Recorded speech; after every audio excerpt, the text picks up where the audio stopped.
नमस्ते। मैजिकल जेस चैनल पे आज हम भगवद गीता के 4 महत्वपूर्ण श्लोक जो संपूर्ण जीवन को बदल दें उनको विस्तार से जानेंगे। इस वीडियो में हम उन श्लोकों का संस्कृत उच्चारण, उनका हिंदी भावार्थ और आज के जीवन में उनके अनुसरण की बात करेंगे। श्रीमद् भगवद गीता अध्याय 6 श्लोक 5। उद्धरेदात्मनात्मानं नात्मानमवसादयेत् आत्मैवर्ह्यात्मनो बन्धुरात्मैवरिपुरात्मनः। इस श्लोक में भगवान श्री कृष्ण मन की दोहरी प्रकृति और किसी की आध्यात्मिक यात्रा में इसकी महत्वपूर्ण भूमिका पर प्रकाश डाल रहे हैं। सकारात्मक मन हो तो व्यक्ति अपने निष्काम कर्मों से आत्मा का उद्धार कर लेते हैं और वही मन नकारात्मक हो जाए तो उसका पतन कर देता है। इसीलिए मन ही व्यक्ति का मित्र है और वही उसी का शत्रु है। तो आओ आज से ही हम आत्मोन्नति के मार्ग पर सजग हो जाएं। वैसे तो मन को वश करना अति कठिन है, किंतु साकार परमात्मा की मौजूदगी आत्मा की उन्नति इस प्रकार कर देती है कि मन के प्रभावों का अस्तित्व नगण्य सा हो जाता है। तो आइए इस योग के साकार परमात्मा की खोज करें। श्रीमद् भगवद गीता अध्याय 4 श्लोक 7। यदा यदा हि धर्मस्य ग्लानिर्भवति भारत अभ्युत्थानमधर्मस्य तदात्मानं सृजाम्यहम्। इस श्लोक का सार ये है कि जब भी धर्म का नाश होता है और अधर्म का प्रभाव बढ़ता है तब भगवान स्वयं को प्रकट करते हैं ताकि धर्म की स्थापना हो सके और अधर्म का नाश हो सके। दुष्प्रवृत्ति की चरम पे पहुंचते ही सत्प्रवृत्ति का होना निश्चित है। हमारे भीतर भी जब नकारात्मकता घेरने लगती है तो कुछ सकारात्मकता ऐसे ही हम तक पहुंचती है, जैसे कि ये श्लोक आप तक पहुंच रहा है।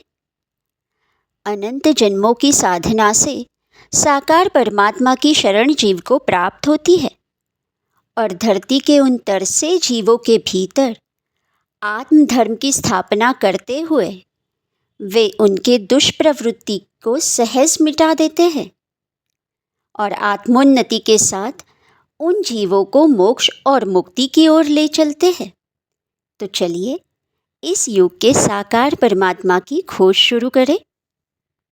श्रीमद् भगवद गीता अध्याय 4 श्लोक 8। परित्राणाय साधूनां विनाशाय च दुष्कृतां धर्म संस्थापनार्थाय संभवामि युगे युगे। जब भी पुण्य कम हो जाता है और अनैतिकता बढ़ जाती है, मैं मानव रूप धारण करता हूँ।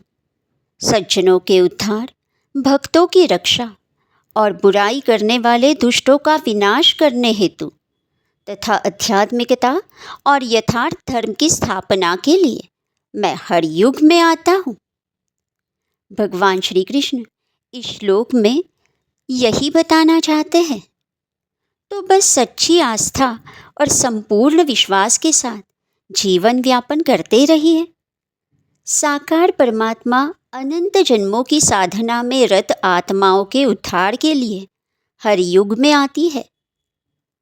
हमें बस इस युग के साकार परमात्मा की खोज करनी है, क्योंकि उनकी मौजूदगी और परम कृपा के साथ ही हम अपने जीवन के मूल उद्देश्य को सहज प्राप्त कर सकेंगे। श्रीमद् भगवद गीता श्लोक 47। कर्मण्येवाधिकारस्ते मा फलेषु कदाचन मा कर्मफलहेतुर्भूर्मा ते संगोस्त्वकर्माणि। इस श्लोक में भगवान श्री कृष्ण कहते हैं, हमें केवल कर्म करने पर ध्यान केंद्रित करना चाहिए और अपना कर्तव्य करना चाहिए, लेकिन फल की चिंता नहीं करनी चाहिए और न ही परिणामों से प्रभावित होना चाहिए, तथा कर्म न करने में भी आसक्ति नहीं रखनी चाहिए। ये श्लोक कर्म योग के सिद्धांत को स्पष्ट करता है, जो कि गीता में बताए गए प्रमुख सिद्धांतों में से एक है। इसे अगर हम जीवन में उतारें तो मोहरहित कर्तव्यपरायण योगी बनकर निष्काम कर्मों से जीवन के उद्देश्य को सहज प्राप्त कर सकते हैं।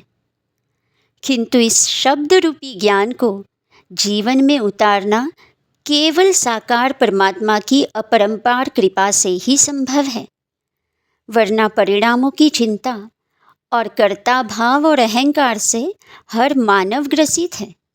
उससे उठ पाना उसके बस में ही नहीं है। तो आइए जीवन के मूल उद्देश्य को प्राप्त करने के लिए इस युग के साकार परमात्मा की खोज करें और मैजिकल जेस्ट के साथ उनकी अपरंपार कृपा से स्वयं को अनुग्रहित करें।